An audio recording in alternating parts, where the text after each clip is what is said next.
நமச்சிவாய வாழ்க. பிள்ளைகளா, நல்லா இருக்கீங்களா? இங்கே என்ன நிகழ்ந்ததுன்னா, அம்பிகை அங்கே தவம் செய்யும் பொழுது ஏற்கனவே நம் இறைவனிடம் வரம் பெற்றார் அல்லவா சூரபத்மன். அவர் மிகவும் பெரிய அளவில் உலகத்தை எல்லாம் தன்னுடைய ஆட்சிக்கு கீழ் கொண்டு வரார். இந்த உலகத்தின் ஒரு பகுதி தானே இந்திரன் இருக்கக்கூடிய தேவலோகம். அங்கே சென்றார். இந்திரன் சந்திரன் வந்தவன் போன எல்லாரையும் என்ன பண்ணிட்டாரு, இவருக்கு அடிமையாக்கி கொண்டு அப்படியே வாழ்ந்து வருகிறார். அந்த சூழ்நிலையிலே இங்கே திருக்கைலாய மலையிலே பிரம்மதேவனுடைய மகன் 4 பேர், அவர்களுக்கு சனகாதி முனிவர்கள்னு பேரு. அவங்க என்ன செய்யறாங்கன்னா, இறைவனிடம் போய் இறைவா, தங்களை அடைவதற்கான வழிகளை எங்களுக்கு சொல்லுங்கள். நாங்கள் நிறைய நூல்களை, தாங்கள் அருளிய நிறைய வேதங்கள் எல்லாவற்றையும் படித்தோம். ஆனால் எல்லாமே எங்கோ ஒரு இடத்திலே நின்று விடுகிறது. தங்களை காண்பதற்கான மேற்கோளையும் உதாரணத்தையும் காட்டுகிறதே தவிர உங்களை எப்படி நாங்கள் அடைய முடியும், அதற்கான வழிமுறைகள் என்ன என்றெல்லாம் கற்றோம். அதில் தெளிவு எங்களுக்கு கிடைக்கவில்லை. ஆகவே நீங்கள் எங்களுக்கு உபதேசம் செய்ய வேண்டும் என்று அங்கே இமயமலையிலே தனித்திருந்தார் அல்லவா நம்முடைய இறைவன், அவரிடம் கேட்கிறார்கள். அவர்கள் 4வரையும் அழைத்து அருகில் அமர்த்தி கொண்டு இறைவன் என்ன சொல்றார், நம்முடைய முனிவர்களுக்கு சரியை, கிரியை, யோகம், ஞானம் என்று 4 வழிகளை பற்றி உபதேசம் செய்கிறார். அங்கே உபதேசத்தின் விளைவாக அவர்கள் சற்று தெளிவடைந்தாலும், சரியை என்பது மனதால் செய்யக்கூடியது. நீங்கள் செய்யக்கூடிய வழிபாடு 4 வகைப்படும். அதில் முதலாவது சரி என்பது மனதால் நினைத்து வழிபாடு செய்தல். அடுத்ததாக இங்கே 2வதாக கிரியை, மனதால் நினைத்து உடலால் சேவை செய்வது. இப்போ கோயில் போகிறோம், தேவாரம் பாடுறோம், உழவார பணி செய்கிறோம், இல்லை அன்னதானம் பண்ணுறோம், ஏதோ பண்ணுறோம் இல்லையா, விளக்கு ஏற்றுறோம், சாம்பிராணி தூபம் போடுறோம், ஏதோ ஒரு சேவை செய்து இறைவனை வழிபடுவதற்கு கிரியைன்னு பேர். யோகம் என்பது அது நிறைய இருக்கிறது. அதில் இருந்தாலும் கூட சிவயோகம் என்பது மிக சிறந்தது. அது இறைவனை நினைத்தால் போதும். சும்மா கண்ணை மூடி மூச்சடைக்கி பேச்சடைக்கெல்லாம் தேவையில்லை. நின்றும் இருந்தும் கிடந்தும் நடந்தும், நம்ம நின்றுட்டு இருந்தாலும் சிவபெருமான மனசு நினைச்சிக்கிட்டு இருக்கணும், நடந்துகிட்டு இருந்தாலும் நினைச்சிட்டு இருக்கணும், தூங்கினாலும் நினைச்சிட்டு இருக்கணும், உட்கார்ந்து இருந்தாலும், இப்படி நின்றும் இருந்தும் கிடந்தும் இறைவனே, எல்லாம் இறைவன் செயல், என் முன்னும் உள்ள எல்லாம் சிவம், எல்லாம் சிவனென்ன நின்றாய் போற்றி என்ற வார்த்தை உணர்ந்து எல்லாவற்றிலும் சிவபெருமானை காணக்கூடிய நிலைக்கு சிவயோகம்னு பேர். அந்த யோக மார்க்கத்தையும் அருளி செய்கிறார் பெருமான் இந்த முனிவர்களுக்கு. சரி, இப்படி இருக்கு, இந்த நிலையில என்ன பண்ணலாம் அப்படின்னு அந்த முனிவர்கள் எல்லாம் கேட்டாங்க. கேட்டுட்டு, சாமி, நீங்க சொன்ன எல்லாமே எங்களுக்கு புரியுது. சரியை, கிரிய, யோகம், ஞானம் என்பது இறைவனை பற்றிய சிந்தனை. இந்த உலகத்தில் உள்ள எல்லாமே சிவன் தான் செய்கிறார், இமைப்பொழுதும் நீங்காமல் நமக்குள் இருந்து செய்கிறார் என்றெல்லாம் தெளிவாக தாங்கள் கூறிய எல்லாமே எங்களுக்கு புரிந்தது இறைவா. ஆனாலும் எங்கள் மனது ஒடுங்கவில்லை, மேலும் மேலும் அலைந்து கொண்டிருக்கிறது. எங்களுக்கு மனம் ஒடுங்குமாறு ஒரு உயர்ந்த ஞானத்தை தர வேண்டும் அப்படின்னு அந்த சனகாதி முனிவர்கள் நம் பெருமானிடம் கேட்கிறார்கள். உடனே இறைவன் சிரித்து கொண்டு, இது சொல்லித் தெரிவதல்ல, என்ன நான் இப்படி இருப்பது போல சும்மா இருப்பதே நீங்கள் மனம் ஒடுங்குவதற்கான வழி என்று கூறி தன்னுடைய ஒரு கையிலே சின்முத்திரையோடு கல்லாலின் கீழ் அமர்ந்து அமைதியாக புன்முருள் புத்தவனும் அமைதியாக அமர்கிறார். சின்முத்திரை என்பது நீங்கள் கோயில தட்சிணாமூர்த்தி பார்த்தா தெரியும் கண்ணுங்களா. இந்த இந்த கை விரல் இருக்கு இல்லையா, இதுல சுண்டு விரல், மோதிர விரல், நடுவிரல், ஆள்காட்டி விரல், கட்டை விரல் இருக்குல்ல. இந்த கட்டை விரல் வந்து இறைவன். ஏன்னா இந்த கட்டை விரல் இல்லைன்னா இந்த கை 4 இயங்காது. இந்த உயிர் ஆணவம் இந்த ஆள்காட்டி விரல் இது ஆத்மான உயிர்னு வச்சுக்கோமே, இது இயங்காது, இது எதுவுமே இயங்காது. கட்டை விரல்னா உங்களால ஒரு பொருளை கூட எடுத்து வைக்க முடியாது. ஆக இந்த இறைவன், இந்த விரலுக்கு இறை விரல்னு பேரு, கட்டை விரலுக்கு. அந்த ஆள்காட்டி விரலுக்கு ஆன்ம விரல்னு பேரு, உயிர். அப்படி அந்த நடுவுல நிமித்திட்டு இருக்குல்ல, நடுவுல உயரமா ஒரு விரல், அதுக்கு ஆணவ விரல்னு பேரு. இன்னொரு விரல் மோதிரத்தெல்லாம் மாட்டியதுனால கண்மம்னு பேரு அதுக்கு. அந்த கடைசியா இருக்கிற சுண்டு விரல் மாயை. அது நம்ம சம்பந்தம் கூடவே இருக்கணும், அது எதுவும் அதனால எந்த பெரிய தொந்தரவு கிடையாதுன்னு வச்சுங்களேன். இப்படி இந்த கையில் இருக்கிற சுண்டு விரல், மோதிர விரல், அந்த ஆணவ விரல் என்ற 3 நீக்கி இந்த உயிருங்கிற ஆன்மாங்கிற அந்த ஆள்காட்டி விரல் கட்டை விரலின் அடிப்பாகத்தை தொட்டால் அங்கே சின்முத்திரைன்னு பேர். அதாவது நம்ம கிட்ட இருக்கிற நான் தான் பெரியவங்கிற ஆடுற ஆட்டம், நான் பெரும் செல்வந்தன், என்னை கேட்க யாரும் கிடையாதுங்கிற ஆட்டம், என்ன மாரி செஞ்சிருவாங்கிற ஆட்டம், இந்த ஆணவம் கண்மம் ஆகி நீங்கி உயிர் இந்த கட்டை விரல் இறைவனை சரணடைந்தால் உங்களுக்கு மனம் ஒடுங்கும் என்று சொல்லாமல் சொல்றார்.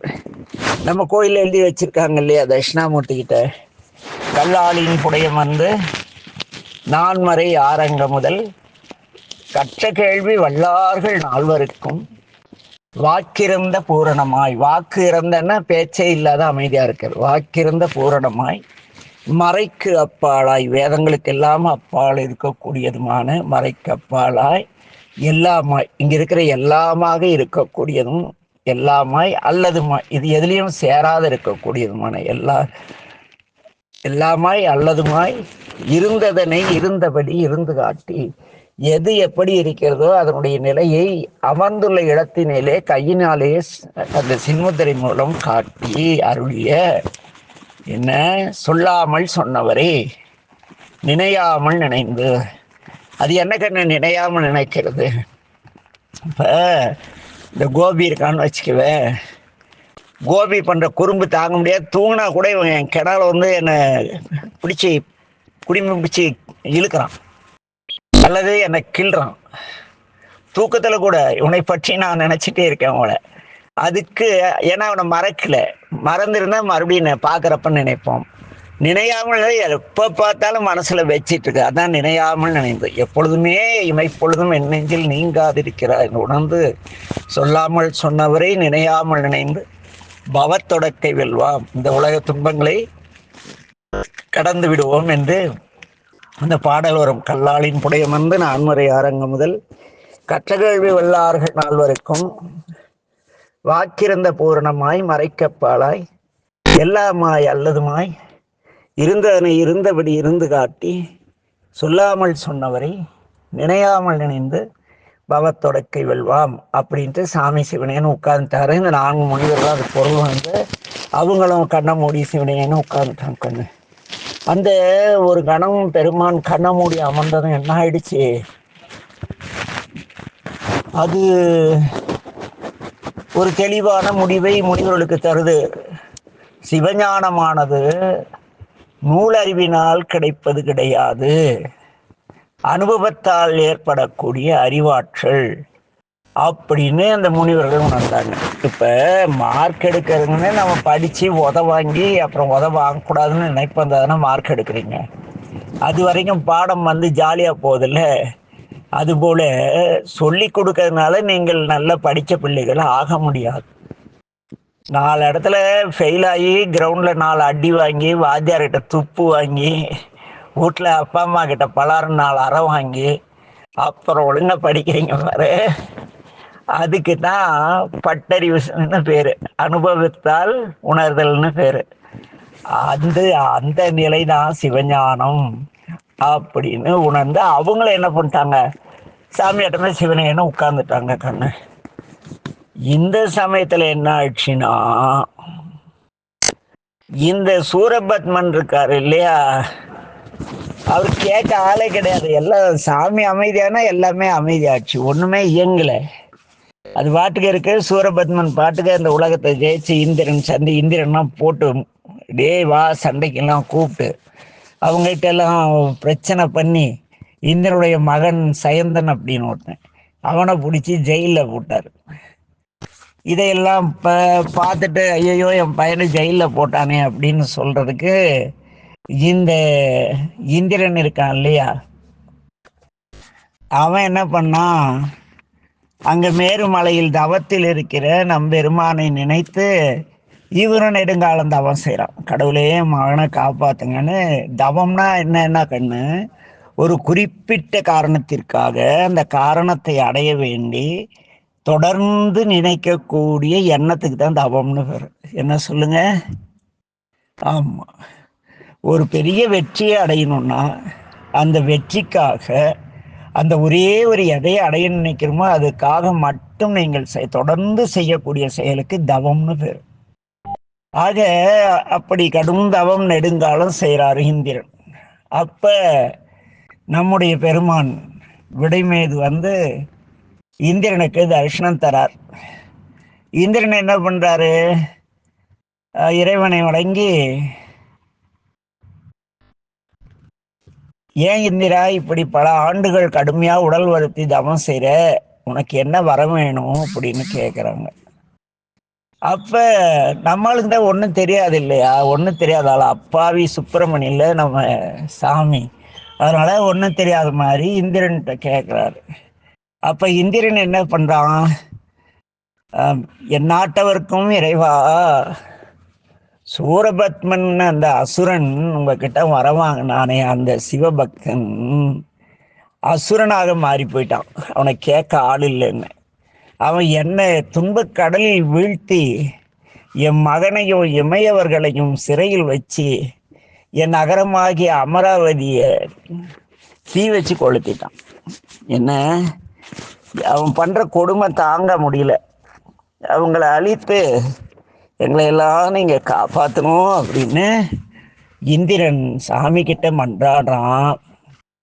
அப்ப சாமி என்ன சொல்றார், இந்திரா, அன்று தட்சன் வேள்வி செய்தார் அல்லவா, அவன் எம்மை மதிக்காமல் வேள்வி செய்தான். அந்த வேள்வியில் நீங்கள் எல்லாம் கலந்து கொண்டு ஜாலியா உங்களுக்கான வேணுங்கிறதெல்லாம் வாங்கிட்டீங்க. என்னை இகழ்ந்த அந்த தட்சன் வேள்வியில நீங்க எல்லாம் கலந்துகிட்டீங்க இல்லையா, அந்த பாவத்தால உனக்கு இந்த கஷ்டம் வந்தது. இனி எனக்கு ஒரு மகன் தோன்றுவான், அவன் இந்திரா உன்னுடைய எதிரிகளாகிய சூரபத்மன் முதலியவர்களை அழித்து உனக்கு அமராவதி பட்டணத்தில் இன்ப வாழ்வை தருவான் விண்ணுலகத்தில் அப்படின்ட்டு சாமி மறைஞ்சிட்டார். இப்படி தோன்றி மறைஞ்சவன் இந்திரன் யோசிக்கிறான், ஐயோ என்னடா இது, நம் தவத்துக்கு வந்து சாமி சொல்லிட்டு போயிட்டாரு, ஆனா இங்கே கண்ணுதர் கடவுள் கல்லாளின் கீழ் யோகம் புரிவார் கூட அமர்ந்திருக்கிறார். உமாதேவி அன்னையார் வந்து அங்கே மலையறையனுடைய இமவான் மகளா பிறந்து தவம் செஞ்சிட்டு இருக்காங்க. இப்படி இருக்குள்ள எப்படிப்பா இவங்க ரெண்டு பேரும் கல்யாணம் பண்ணி என்னைக்கு குழந்தை பிறந்து நம்ம கஷ்டம் தீர்றது அப்படின்னு ரொம்ப மன வருத்தத்தோட இருக்கான். என்னென்னமோ யோசிக்கிறான், ஒன்றுக்கும் விடை தெரியல. உடனே நம்முடைய வியாழன் இருக்கார் இல்லையா, குரு, நவகிரகத்துல குரு இருக்கார் இல்லையா, அவரு இருக்கிற ஊர் பேரு மனோபதி. அந்த ஊருக்கு போய் இந்திரன் தன்னுடைய மனைவிய குருநாதருடைய மனைவி கிட்ட அடைக்கலமா கொடுத்துட்டு தேவர்களை எல்லாம் சூழ எல்லாரையும் கூட்டிக்கிட்டு எங்க போறார், பிரம்மா கிட்ட போறார். அவருக்கு அடுத்த பிரம்மலோகம் போறதுக்கு தான் அவருக்கு அனுமதி. அதுக்கு அந்த இந்திரனுக்கு அனுமதி கிடையாது. பிரம்மா ரெக்கமெண்டேஷன் பண்ணாதான் வைகுந்தத்துக்கு போக முடியும். பிரம்மா கிட்ட போய் அவரை வணங்கி சாமி, இப்படி தவம் செய்ன இறைவன் வந்து தன் மகனால் சூரபத்மன் வீழ்வான் என்றார். ஆனா இங்க சாமி தவம் பண்ணிட்டு இருக்கார், அம்பிகையும் அங்க தவம் பண்ணிட்டு இருக்கார். இது எப்படி நடக்குங்கிறாங்க. உடனே நம்முடைய பிரம்மதேவன் இருக்கார் இல்லையா, நம்ம எல்லாம் படைச்ச மகான், என்ன அவர் என்ன பண்றாரு, அந்த படைப்பு தொழிலை செய்யக்கூடிய பிரம்மா இந்திரனை பார்த்து, தேவேந்திரா, அருள்வடிவான உற்றவர்க்கு உதவக்கூடிய சிவருமான் சொன்னா அது பொய்யாகாது. ஆனா அந்த சிவருமான் கைலாய மலையிலே சனகாதி முனிவர் நால்வருக்கும் மோனமுத்திரை காட்டி தவநிலையில் வீற்றிருக்கிறது. நமது துன்பத்தை நீக்கி இன்பத்தை நல்குவதற்காகத்தான் அவர் அப்படி இருக்கார். அதுக்கு காரணம் இருக்கு. அவர் தவம் செய்வதை பற்றி நீ வருத்தப்படாத.